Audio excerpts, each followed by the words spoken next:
Yes, mga ka-co-op, magandang buhay sa ating lahat. Si Koy TV po, nandito ngayon sa Puerto Princesa, Palawan. Ayan, pero kailangan pa rin natin maghatid ng konting kaalaman. Pupulutin natin dito sa RA 9520 Chapter 2, Article 26.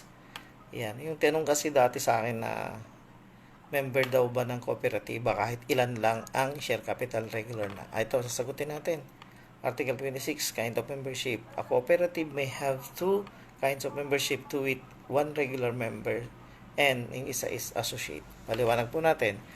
Very shortcut. Yung regular is yan yung nabayaran na niya, yung sinubscribe niya or sa minimum na binibigay ng ayon sa bylaws.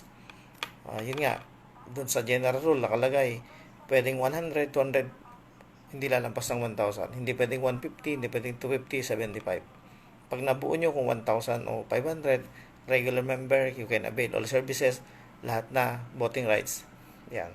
Sa non-regular, pag hindi pa nabuo yung hinihingi niyang na share capital, ibig sabihin, hindi ka pa regular associate, hindi ka pa makaka-avail ng magagandang services. Pero pag nagdalawang taon na tuloy-tuloy mo na yan, nahulugan mo, pwede ka na mag-member. Ganun lang po yun kadali. So sana naintindihan po natin. Maraming salamat. Magandang gabi.